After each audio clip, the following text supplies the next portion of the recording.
All right, good afternoon, folks. We've got a wonderful plenary, second plenary on Wednesday coming up today, Dr. Robert Heath. I'm going to introduce him a little bit here, and I told him he probably should leave the room because he's going to be embarrassed by all the things I'm saying.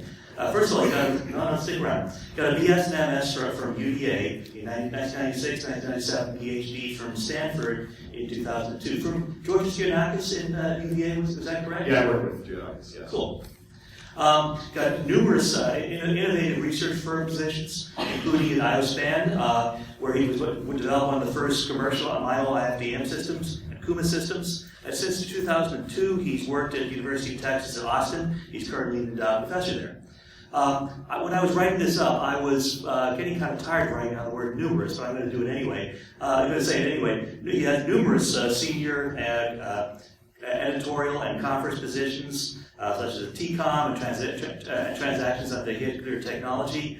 Numerous best paper awards, such as for VTC in 06 and 07, for WPMC's 06, GlobalSIP 06 and 15. All right, you're eating into my time here. I'm sorry. I got to do it here. And I'm going to have to go with extremely numerous when I talk about his publication record. And I believe it's possible you clone yourself. There are several people called Robert Heath at the University of Texas, Austin. 60,000 citations overall and 50 patents. So I'm not sure if you ever sleep, but let's go. Thank you. All right, well, thank you for that introduction. Indeed, a bit embarrassing. I want to start off, thank everyone for coming here and notwithstanding the weather. It was really a shock for me because being in Texas, I don't even own one of these big puffy jackets, so I just come here with layers of sweaters and hope for the best. I was psyched to see that the conference hotel was attached to the conference center by a warmed walkway. Good news for me. I want to start off by just saying a couple remarks about GlobalSIP. I'm not sure if there's going to be another GlobalSIP. Myself and Ahmed Taufi were the first general chairs of GlobalSIP that was held in Austin, and I can't remember now, I think it was 2013.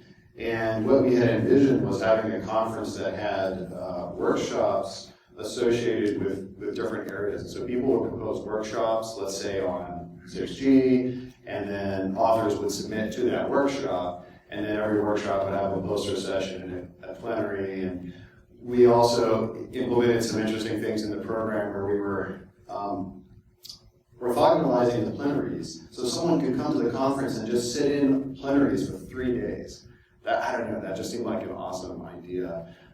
Anyways, the conference kind of evolved over time, and I think they're thinking about doing kind of a reboot of it. So I'm sorry to see that, but I am pleased to be here, and I think it is an interesting and unique kind of a venue because of this focus on special topics. And speaking of special topics, I did want to mention that I'm the EIC of Signal Processing Magazine, and so I would like to encourage everyone here to consider looking into feature articles or special issues. We don't get so many from people. It's a lot of the time we're bothering people to get those submissions, and so if you're here and you think you want to do something, let me know, and I can give you the guidelines and give you some tips on how to proceed there. Okay, so self-promotion and more or less done so far. So I'm going to talk to you today about going towards 6G. And I'm going to tell you my thoughts about what I think will be key for 6G and describe to you 9 specific challenges that I see. And in the talk, though, I confess I don't have, I think, more than one equation. I will try to articulate the signal processing aspects in each of those challenges so you can connect it together.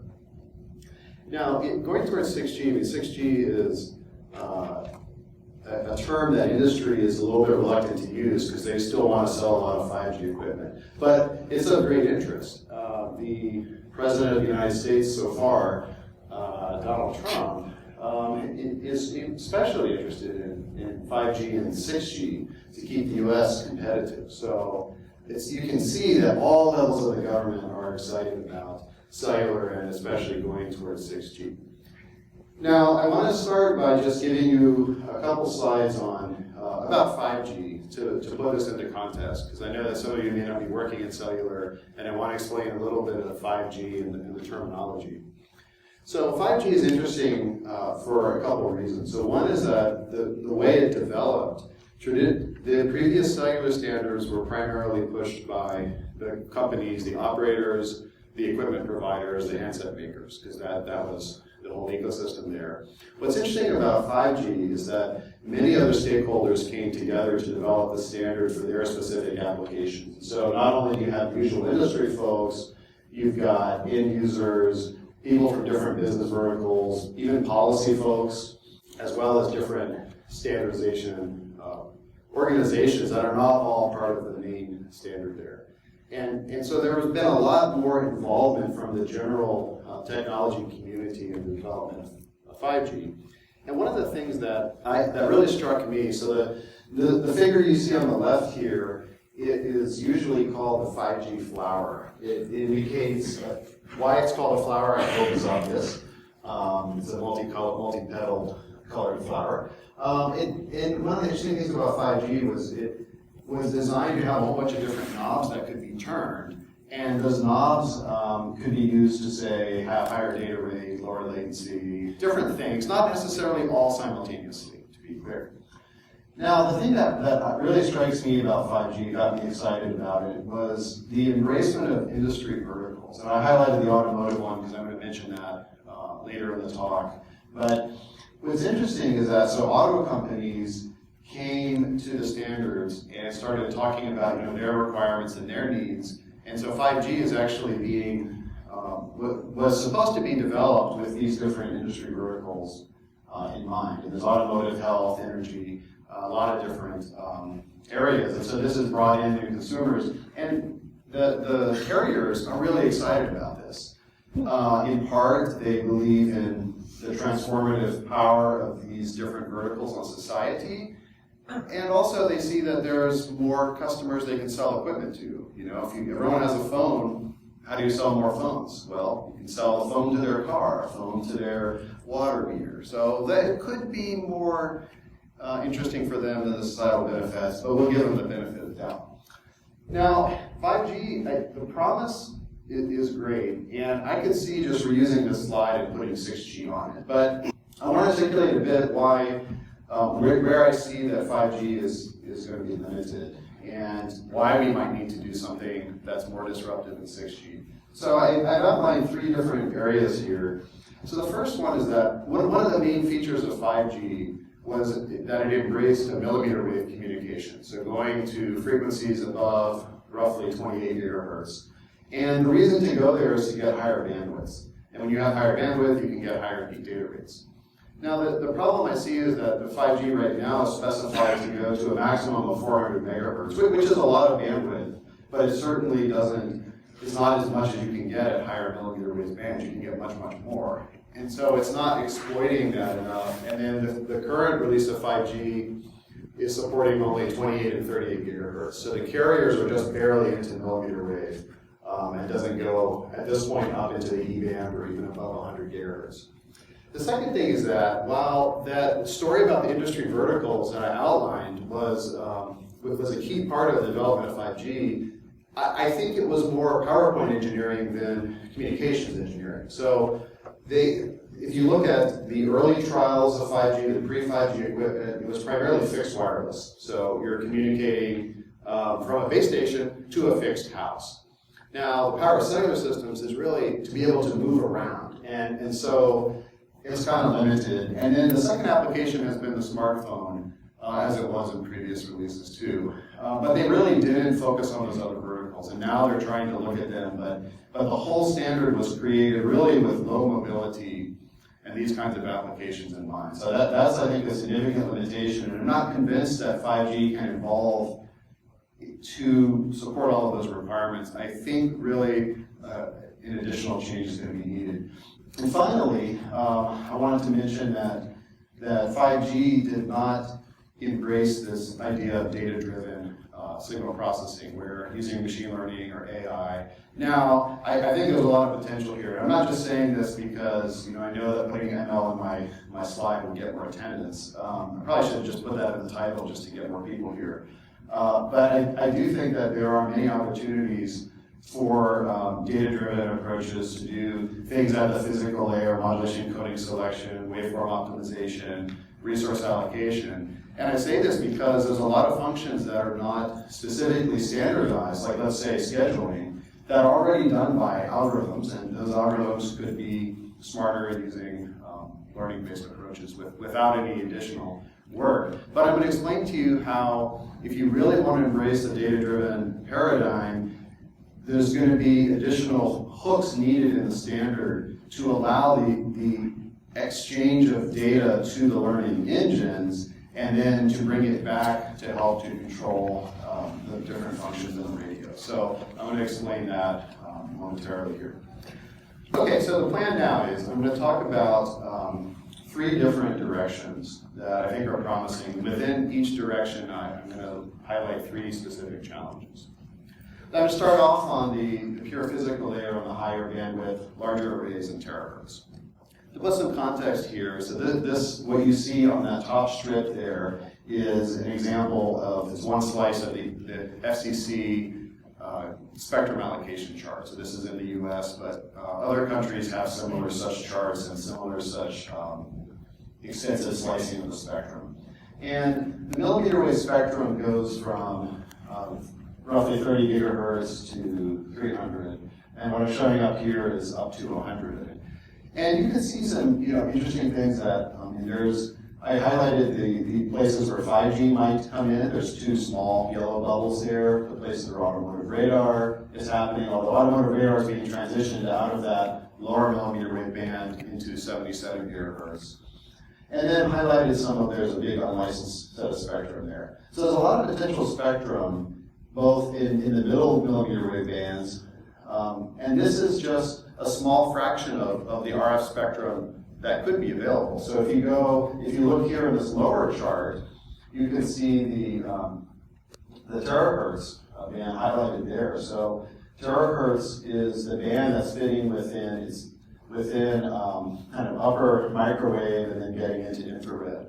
And it's roughly 300 gigahertz to terahertz, but terahertz for most of the people in comm means really above 100 gigahertz. So you can, and I know 100 gigahertz is 0.1 terahertz, but maybe it's just a little bit of market. There's some spectrum being used that isn't being used for 5G, and then there's a lot of opportunities above 100 gigahertz. Most of that spectrum is not actually licensed. It's used for things like radio astronomy.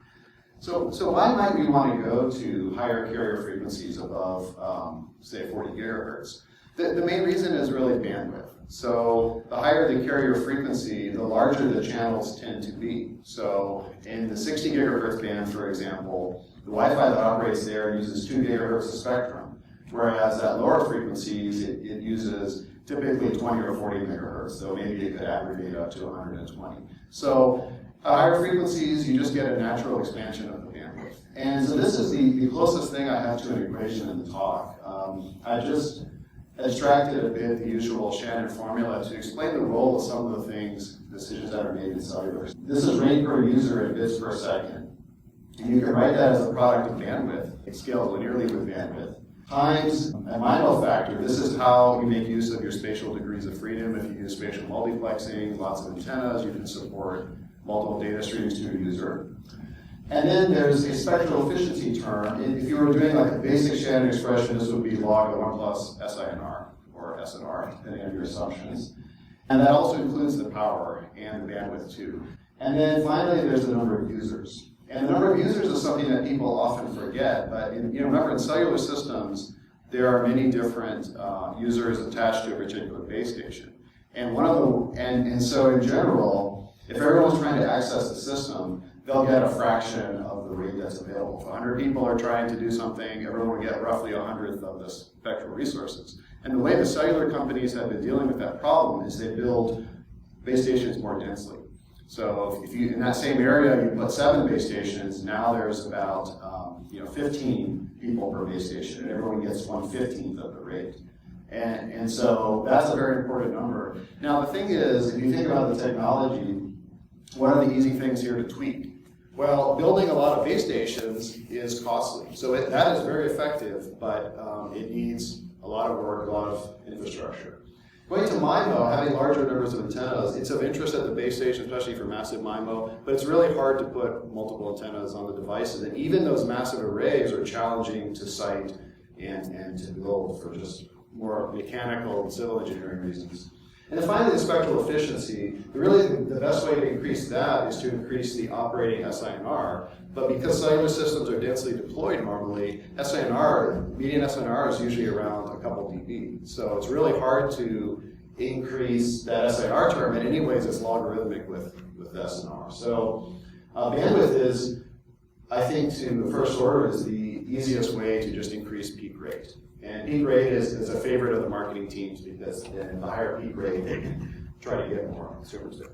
Now, one of the challenges when you try to go to higher bandwidths and larger arrays is follows here. So first of all, why am I now mentioning arrays in the context of bandwidth? Well, the reason is that antennas, as you go to higher frequencies, get smaller, and the amount of energy that you capture decreases. And so the way to resolve that is to maintain the same physical aperture as a lower frequency antenna. And the most effective way to do that is with an antenna array, like a 2D planar array as I've shown here, and use beamforming. And that beamforming gain compensates for the loss of signal energy due to the shrinking antenna size. When you go to higher frequencies and higher bandwidths, the noise power also increases, because that increases linearly too with bandwidth. And so it's also useful to put antenna array in the transmitter so you can get even more array gain. And the combination of the two here will give a good received SINR. Now, there's a lot of signal processing challenges. I'm going to highlight some of these associated with configuring those antennas. That's one of the main areas of research now and going forward. Now, the second issue in terms of power consumption is that when you have a lot of antennas and you go to a large bandwidth, then the mixed signal components in particular consume a lot of energy. So what I've shown up here is some numbers that we collected from the literature at a 60 gigahertz with 1 gigahertz of bandwidth.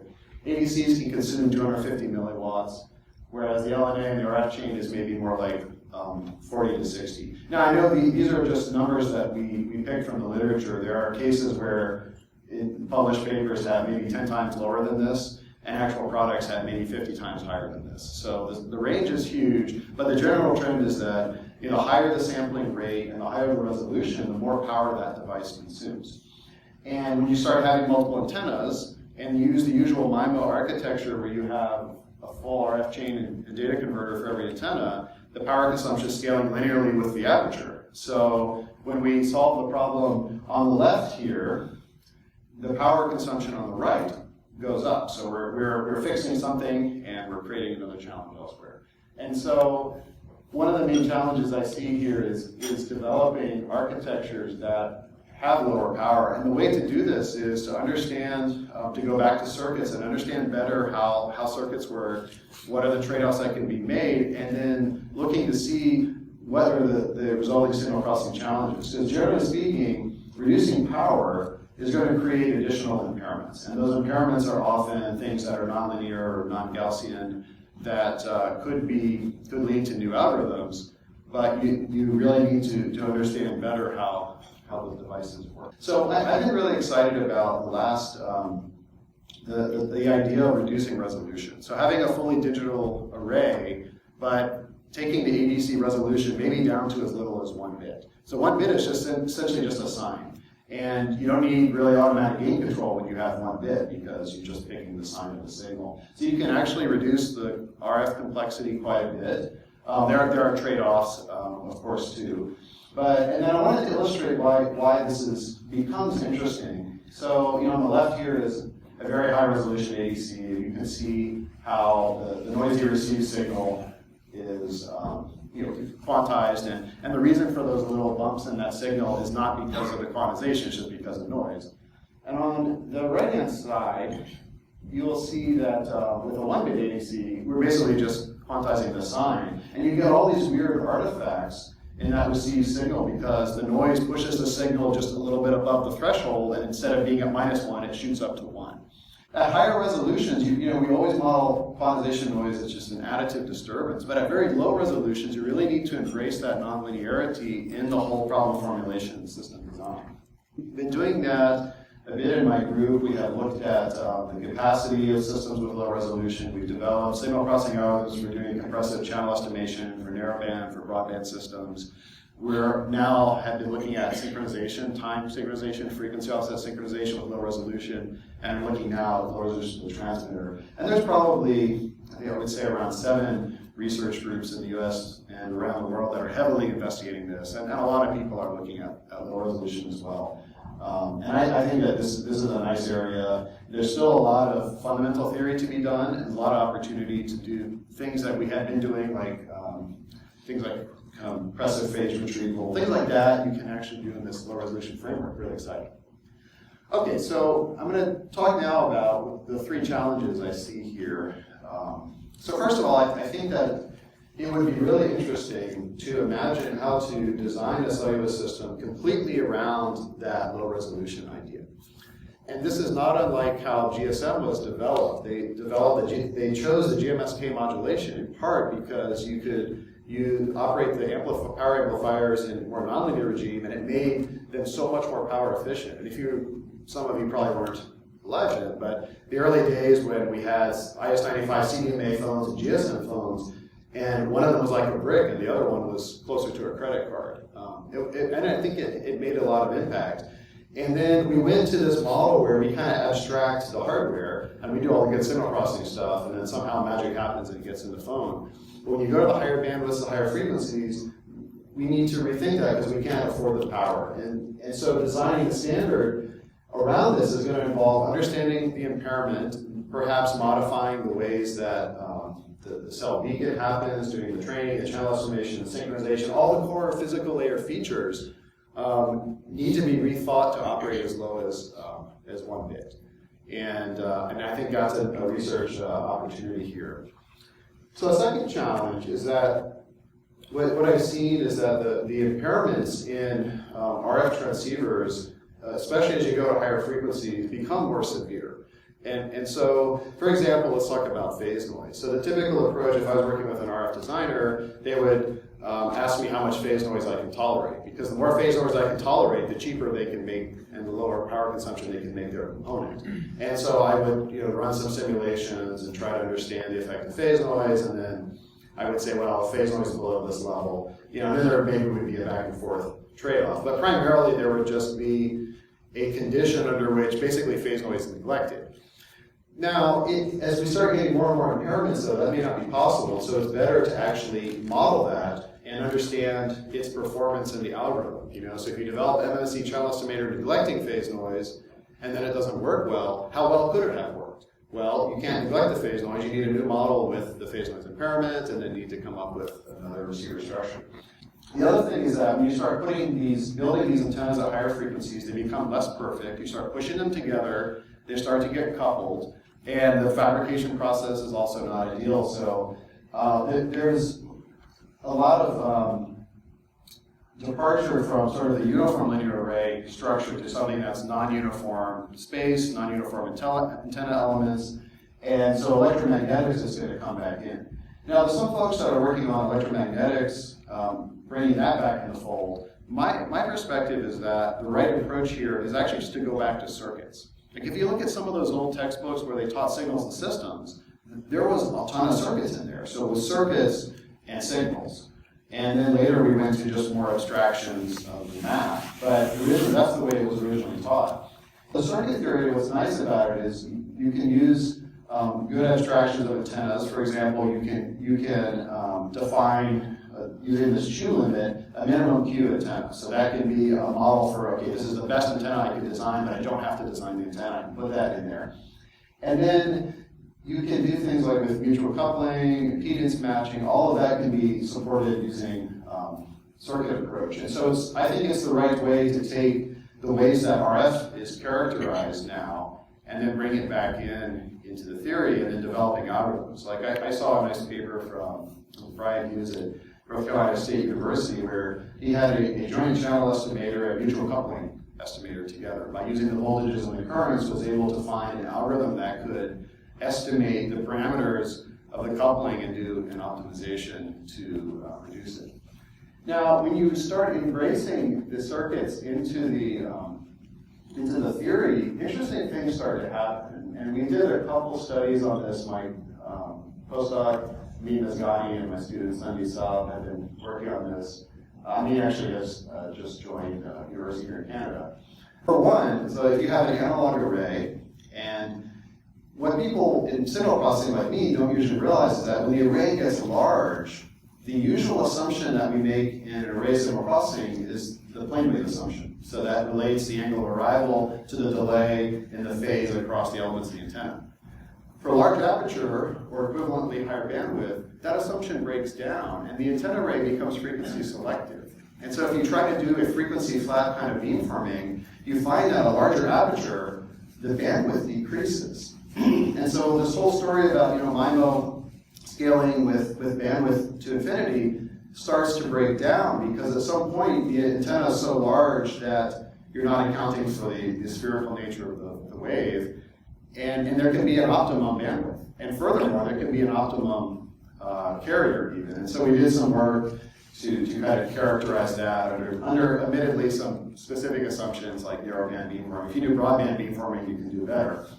And we found that when you start doing this, there are some surprising results. One is that there is a finite bandwidth and a particular carrier that can be the best. Another is that having the antennas spaced very close together, where the mutual coupling is highest, can lead to higher bandwidth than when they're spaced at lambda by 2. And this is something that was known in electromagnetics. They call it a tightly coupled phased array, but for the most part it's totally neglected in our community, because we want to ignore mutual coupling because that adversely affects all of our estimators and things, so we want to just assume that the array is tuned and those things are removed. And then finally, just going to terahertz. I mean, when I started talking about millimeter wave, I was always getting this question, okay, so what? We go to millimeter wave, and all of SPCOM papers, the carrier is basically abstracted out. The carrier could be a megahertz, it could be a gigahertz, it doesn't really matter. And we know that that's the whole reason we use the complex baseband notation and digital comm and all of that. But what happens is that the carrier affects the models that you use for the channel, the models you use for the arrays, and the assumptions you make about different kinds of impairments. And so when you go to terahertz, you have a couple of issues. On the one hand, all the atmospheric effects that people were using to say, millimeter wave won't work, those are actually significant as you go into terahertz, as you go above 100 gigahertz. And you get these really strange behaviors at certain frequencies because of the way that RFs interact with the atmosphere. There's not nearly as many channel measurements now. So there's a couple of groups that are doing measurements at 140 gigahertz. I saw Ted Rappaport's team at NYU a couple of weeks ago. They have a nice setup, but very little measurements there, so we don't have good models. And then the second thing is that the kinds of components that are used for terahertz is really way above capabilities of CMOS and SIGI. So there's all these different kinds of architectures. There's some optoelectronic techniques where I've actually seen one where you would take a terahertz signal and up-convert it into an optical signal and then use optical converters, which is kind of bizarre, but that's just an example here. So the array architectures and the models I showed, the RF, all going to be very different with different impairments. And so I think this is a main challenge. So the second area is the different application verticals. I don't think that 5G was created from the ground up with them in mind. They were a marketing feature and are now being added on. To give an example here, I'm going to talk first about vehicles, because that's the area where I've been working the most recently. So vehicles are becoming smarter. They're getting more sensors. So some of these automated vehicles have up to 40 cameras, 7 or 8 radars, and they may have even a LiDAR or 2. The cars are becoming more automated, and that automation is enabled by more computation. So having the ability to process all of that sensor data, it allows the vehicle to understand where it is in the environment, identify obstacles, and plan a trajectory. And this is all making it possible for vehicles to eventually be able to drive themselves, and there's not even a steering wheel in the car. And this is quite a contrast from where I am over here at level 0, where everything in my car is completely mechanical and I have no automation at all. I'm sort of embarrassed about that. What could be the role of communication here? I didn't talk about communication. There's a ton of signal processing there, by the way. If you have the ability to communicate between vehicles with high data rates, you can actually exchange this sensor information. Instead of exchanging the decision made by a vehicle. So for example, a vehicle could say, hey, there's a pedestrian in front of me. you could collect from many vehicles in the surrounding area their sensor data and process it from multiple different views and make a better assessment of there's a pedestrian in front of the car in front of me. And so it's going to make things potentially safer. It also deals with a lot of the security issues because if that car in front of you is compromised, it could be saying there's a pedestrian when there's not one there just to create an accident. It's much harder to spoof camera and radar simultaneously, data from different vehicles with different perspective. Automation for vehicles has not exploited communication at all. It's primarily autonomous, and it makes total sense. I mean, if you're Google and you've built 2 autonomous vehicles, why have them talk to each other? Because one is going to be in California and the other one's in Boston. So it makes sense, but when you start getting higher density, that communication is very important, and you're going to be able to do things like offloading, machine learning to the edge, and you're going to be able to reduce that amount of supercomputing needed in the trunk to get all the processing done. Now, 5G, to be fair, has been working on V2X. It started with the last release of 4G. It didn't happen, that was release 14. And then release 15, which is what's considered 5G, didn't really support V2X at all. And release 16, which is coming out soon, will have some vehicular capability there. The problem is that the way that 5G was designed, again, with sort of this initial fixed wireless internet access use case in mind, they made a lot of decisions about how the antennas are going to be configured and how the beam training is done that I feel like doesn't extend well to higher mobility. So one of the concepts they use in 5G is called beam training, where the base station sends its control information on different beams. You can imagine them as being narrow sectors up to 64. And then the receiver may also listen on different beams because you need high enough SNR to make the detection. And so the transmitter receivers are sweeping through different beams, and it can take quite a while to get that initial beam accessed. Now, if everything's line of sight and you know the positions, you can just use geometry, but they don't have that information readily available in 5G, so they have to just do this kind of scan. And then the problem is once you've done this here, the vehicle's going to have moved a bit. Do you need to redo the scan? Hopefully not. Maybe you can just look at neighboring beams, but it is, if there's a truck comes by and blocks it, it becomes hard to do this with very low overhead. And something that I've been excited about has been using site information to reduce this beam training overhead. So for example, if we know the location of the base station in the vehicle, we could use a data-driven approach to recommend beam pairs to try. And why you want to recommend is that sometimes the line of sight link is blocked. If you have line of sight, you just use geometry to find the best beam. But if the non-line of sight link is blocked, what other beams could work well? Well, by making measurements over time with different cars in different positions, you can build up a database that indicates which beams are attractive for different locations. And it could depend on the time of day. I mean, like in the morning in Austin, let's say at 5 a.m., there's all these trucks coming to refill the bars on 6th, 5th, and 4th Streets, and they're going to be blocking signal, but they won't be there in the afternoon during rush hour, but then there's going to be a lot of density of vehicles in rush hour. And so a data-driven approach could potentially reduce this overhead a lot, but that's actually not supported in 5G right now. And I'm going to talk about data-driven approaches in the last part of the talk. So now to the 3 challenges. The first one I see is that there is a huge opportunity to integrate sensing and communication together. So right now, a cellular base station has, it's usually a tower that's leased, and there's a bunch of base station antennas on it for different carriers, and they're serving different frequencies for communication. Base station, though, also it typically is well above the ground, and it could have a nice bird's eye view of the environment. So think about an intersection, there's a base station on a building, it could see all the cars. When you're in a car, your perspective, the perspective of your camera, your radar, and your LiDAR is limited by what you see. So if you're behind a truck, it's very hard to go under the truck to see what's in front of it. But if you're high up, you can see around and you can build a better map of the environment. And then, so I think there's a lot of incentive to put sensing on the base station for vehicular applications and for the other applications I'm going to tell you about in a second. And then if you have the sensor data there, there's a question of can we do something else with the sensor data?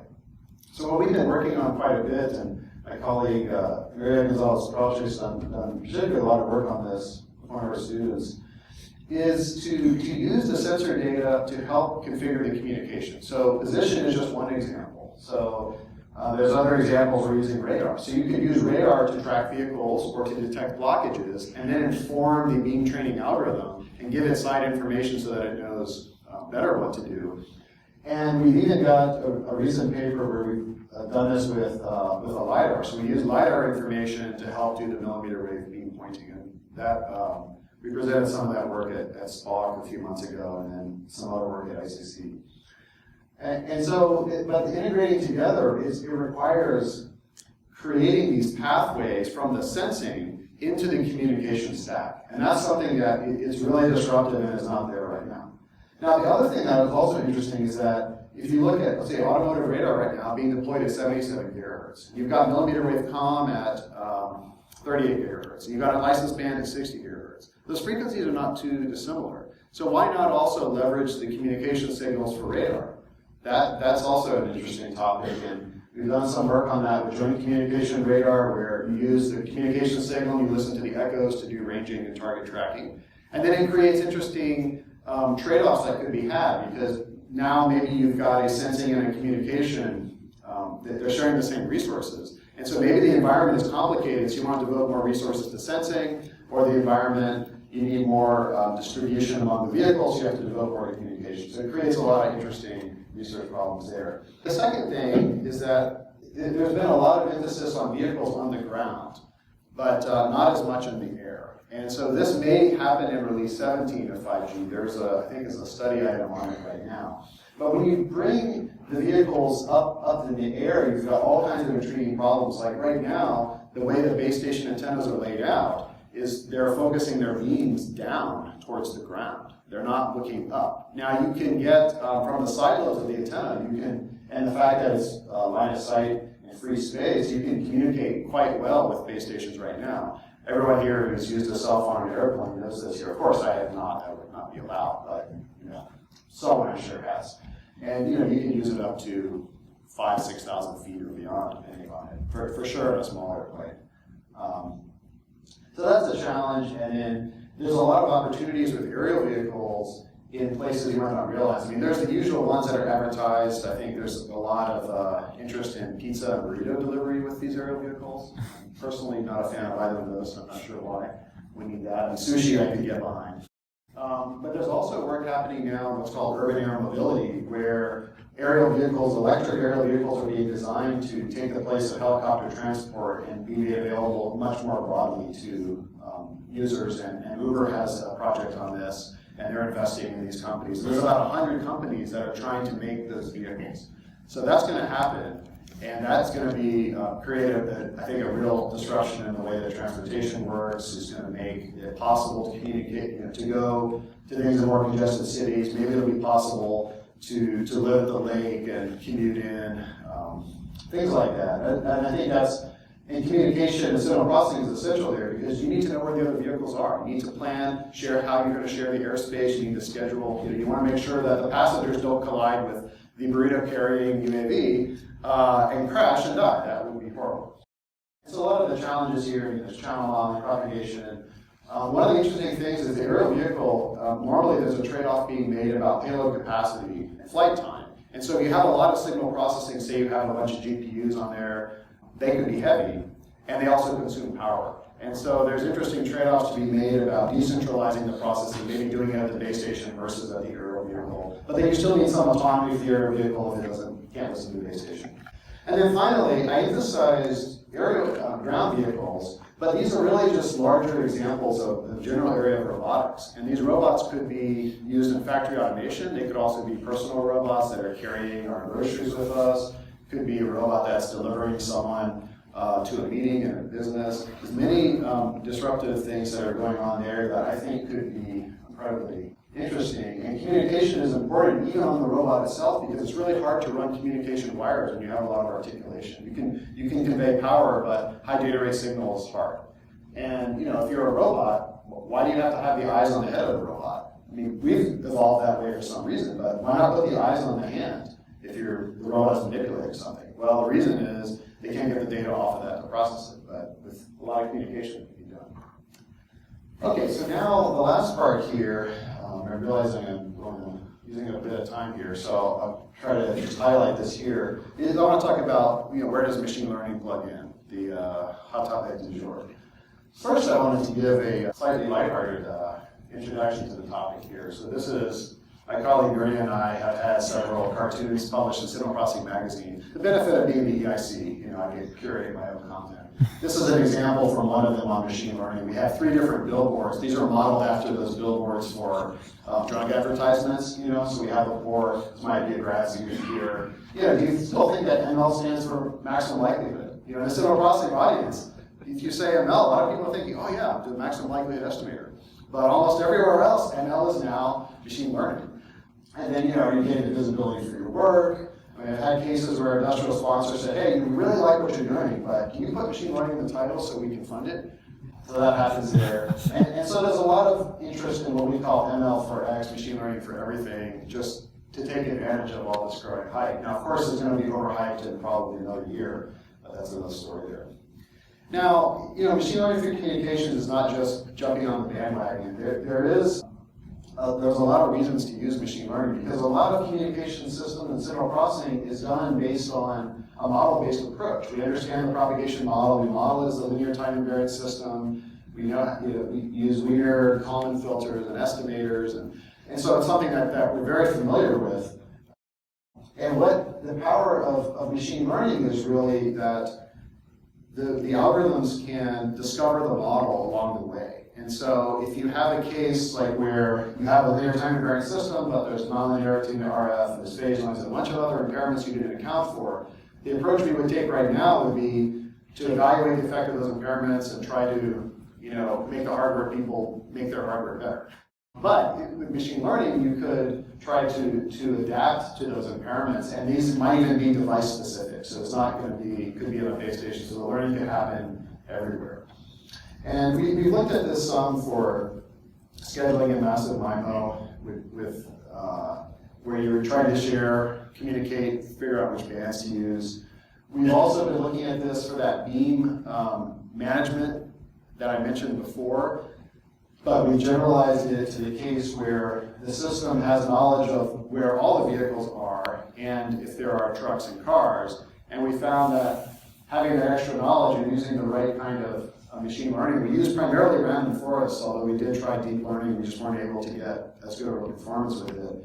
We're able to reduce the number of promising beams to try. So in the case I told you about before, where we just have location information of the ego vehicle, we needed about 20 beam pairs to recommend. If we had knowledge of the vehicles around, that goes down to 4 beam pairs. So this is just something that I think is quite interesting there. So let me conclude with the 3 challenges here in machine learning. So the first of all is just putting the machine learning into the network. There's different kinds of learning, and all those kinds can have application here. So look here, you've got user data collection. Federated learning might be good there. So you're doing the learning in a distributed fashion, possibly with privacy constraints, so people don't share things that are identifiable. A large amount of data, well, deep learning is equipped for that. Non-site specific location robustness. So we do a bunch of machine learning to configure a base station in this block of Ottawa. Can we use that information to configure the new base station we just put in the next block? Well, yeah, there's probably some similarities. So maybe we use that model to initialize the learning in the other base station. I mean, scheduling, resource allocation, this is already done in complicated software algorithms. Many opportunities here for online reinforcement learning. Now, one of the difficulties in doing machine learning is that all that research is data-driven. And so people want, in the community, to have access to data sets so they can propose an algorithm and compare it with someone else's algorithm, and ideally show that theirs is better, and that helps them justify the publication. Now, a lot of what we do in SPCOM and SAM is we generate the model for everything in MATLAB or Python, and we do all the signal processing, and we present the results. So in a sense, from a machine learning perspective, we're just cooking the data. So we're trying to design an algorithm that can deal with complicated models, but we use the usual model there. And so what we need is we need ways of creating models with higher fidelity so that you can use that to generate credible data sources. And one of the things that we've done is we've been using a ray tracing tool, and this is examples my colleague Aldevaro Clauto in Brazil, and some of my other colleagues and students have been using that to generate realistic traces of the channel, and includes spatial consistency over time. We've done that with ground vehicles, aerial vehicles. You can see this is a really cool graphic here. Alvaro created that. I have no idea how to do it, but I hope I can learn someday. And so by creating these richer data sets, I think it becomes slightly more credible to use machine learning, because you're doing something that's extremely complicated and hard to give a parsimonious representation to use signal processing algorithms. Now, of course, you might be asking, well, geez, why don't we just use 5G to get the data? Well, the whole point is we want to figure out how to design 6G. So if we wait for the system to be designed and deployed so we can collect the data, the system won't have the hooks required to make the algorithms work better. So we have to work with simulated data, and the testbed equipment is so expensive, we have to have something in the middle that people can agree on. That's a second challenge. And then the third one is embracing that side information, sensor data, and other information that I told you about before. So I put an example up here. You can see this is for an automated vehicle planning. So there's localization, mapping, path planning, obstacle detection. And you can imagine that each of these outputs of those machine learning engines could be helpful for the communication. I mean, if you know the path of the vehicle, you can plan ahead on the resource allocation and beam training you're doing. And then, if you have map information, maybe you can use some rough propagation predictor to understand where dead spots are going to be. So there's a lot of potential for that, but the standard has to define those interfaces, and they have to be done in a way that, also you don't get corrupted by false sensor data. So there has to be some privacy, some security in mind there as well. But I think that's going to be very important, and that supporting that is one of the main reasons to go to 6G. I don't see how 5G is going to be able to do that without a disruptive change. Okay, so I think I've eaten up most of my time here, so I just want to say that there's a lot of opportunities in signal processing for 6G, the physical layer, higher layers, and there's potential for going to higher bandwidth, higher carriers, large antenna arrays, looking at specific applications, mobility, robotics, and then embracing machine learning as one of many signal processing tools that can be used to solve problems in this domain. Okay, so with that, I'll take any questions that you have.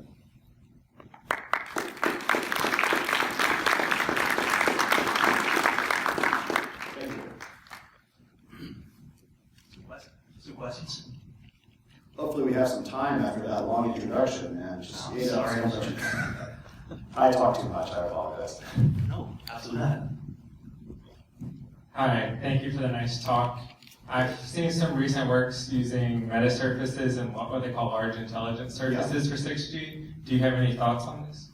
Yeah, I have also been sniffing around that area because I can see the bandwagon assembling and about to take off there. So I find it quite interesting. I have a student who, she has more of an electromagnetics background. And so we were trying... I'm from electromagnetics background. Okay, yeah. So we have started looking at that area. And one, we think it's very promising. So for example, the tightly coupled phase array I showed, that is a natural architecture for intelligent surface. What we have seen is that there is a pretty big disconnect between the work happening on intelligent surfaces and metamaterials in the electromagnetics community and the algorithms that people are doing in signal processing. We don't feel that the models are, I mean, correct is maybe too strong a word. We don't feel that they have the fidelity that captures the practical challenges of making that surface. And so I see the opportunity as working with someone like you to understand how the intelligent surfaces will be realized, how are they controlled, what are the impairments, how much flexibility do we have, how do you make broadband application happen. So I think that's to me the first area. And I think in general the idea of having a surface that you can put on a building instead of having things sticking there is attractive. Intelligent surface is also really interesting for robotics, for vehicles, for aerial. Because you can then cover the frames and you don't need the separate pieces. So I think it's a promising area, but we need to make sure to talk with signal processing and EMAG together. Thank you very much. Sure. Other questions?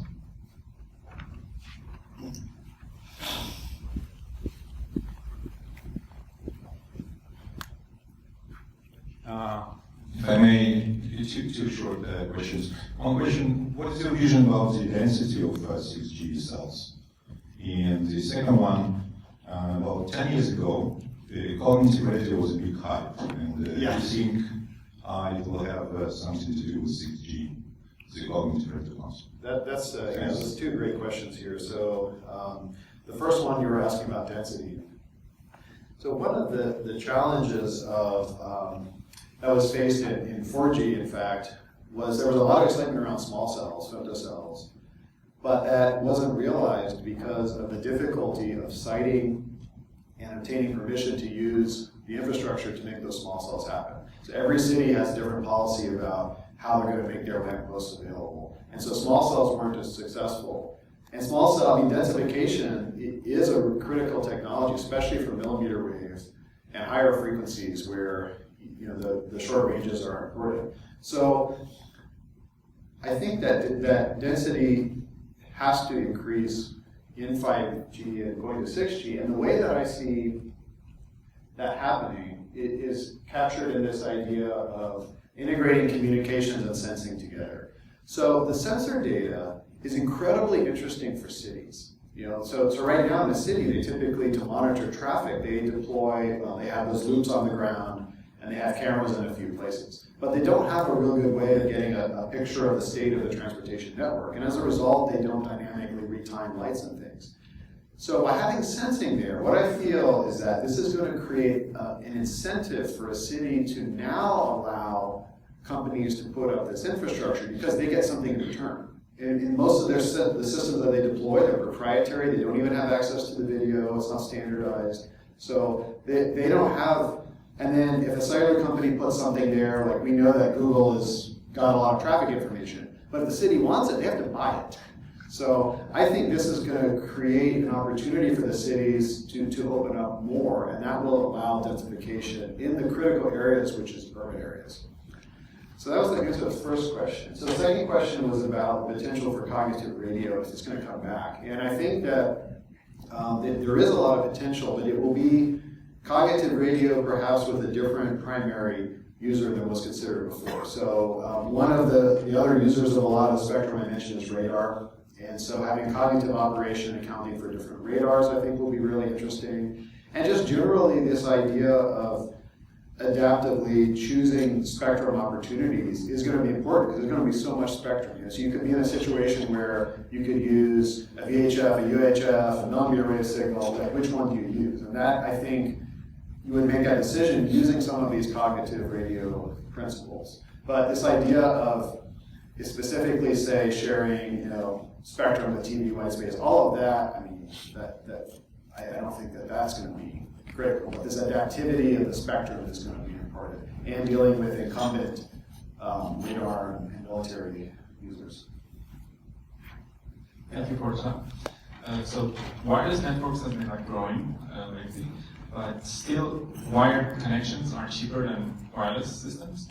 So is it going to happen soon, or in 6G that wireless connection is cheaper or comparable, so you can replace fibers or wired connections? Yeah, that's a good question. If there's a fiber already there, it is really, really hard to make the case that you can get, let's say, broadband to the home cheaper with 6G, or even 5G. I mean, it's hard because of the economics, the number of houses you can serve with a base station, and the capacity per house is such that it's hard to deliver the same cost per bit.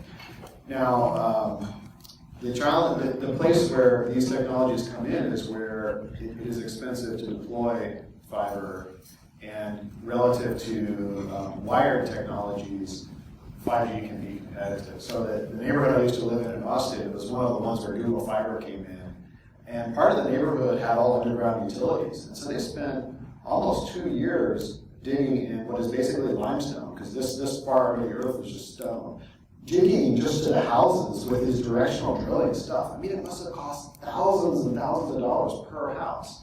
And so, and you notice they're not doing any more fiber deployments, by the way. So deploying fiber is super expensive. What 5G and 6G can leverage, though, is the existing network of fiber to help create that dense network that was discussed before. And by increasing that density, then you'll be able to get more users, and then that can actually help solve the problem. I mean, if you have one base station serving 4 houses, it can be possible to reduce the cost. But if one base station serves 25 houses, very hard to get the same rate as fiber. with a vague enough answer. Another question? Oh, we got one question here from my graduate student who is also videoing me. This is intriguing. Hi. I was just going to ask, are there situations you think in bringing communications into like an automotive setting where cars and vehicles are talking to each other can introduce like problems that don't exist already in that application? Are there examples of like smart city, demos that the communication just can, bring some new kind of problem? Or? Yeah, I think that's a good question. The examples I've seen so far have been primarily related to this DSRC technology, where a vehicle could be compromised and reporting its location incorrectly. And that can be used to create a traffic accident, because DSRC has the mechanisms for basic safety messages and also emergency messages like stop. And so if you could compromise that system, you could cause a connected vehicle to make a safety decision, and then the other vehicles, perhaps not connected, will be taken by surprise, and there will be an accident. So that possibility is always there, but that's also there too with radar. I mean, it's possible to jam, spoof, and do other things that can affect even a medium range radar for collision avoidance. So these technologies are all there. I feel that the combination of sensing and communication, though, is going to make things more secure and reliable, because as I mentioned before, it's harder to jam, interfere, spoof multimodal information. So visible light, millimeter wave, and what you see. I mean, these are three different things. I mean, cameras, radars. That's what we see ourselves, LiDAR, ultrasound. It's hard to fake all of that, especially if you've got views in different perspectives. So you're going to an intersection, you've got your view, the view from this car, and the view from that car. So these guys, to be compromised, all their sensors would have to be compromised. I mean, I don't even know how to do that. I'm sure someone can figure it out, but when you have 40 cameras and 6 radars, it's tough. I'm afraid I'm going to have to use a 4-letter word: snow. Snow. I've seen that outside. I know. So how would this work in a Canadian winter? You mean specifically vehicular automation, or? Well, any of this, yes. Yeah. Well, I mean, that's an excellent question. So, yeah, snow. Snow's hard for vehicles to drive in an automated way, especially when you can't see the lanes or anything. What can help, though, is extremely accurate positioning, which you can get using combinations of satellite and terrestrial techniques. I would say that that's probably the most critical technology. And I didn't talk about the potential of positioning in 6G, but I think that that's going to be incredibly relevant as well, is positioning as a service, using those higher bandwidth signals to supplement satellite-based navigation. Satellite-based navigation in sunny areas like Austin doesn't work well downtown because you don't have enough satellite visibility, but these are the places you want. So I think that positioning as a service and the sensing as a service can be used to help the vehicles. Like the base station, if its camera or its sensors are not too obstructed by snow, could be seeing the top level view of the cars, and it knows where the road is supposed to be. So, and if it can figure out where the cars are, it can tell them where to go. So I think there's some potential there, but you've also got a ton of practical challenges in civil and mechanical engineering, just keeping ice off the sensors and making things clean. Radar works well though in snow versus camera, so I think that's also an important sensor. Yeah, it's going to be tough. Thank you for the talk.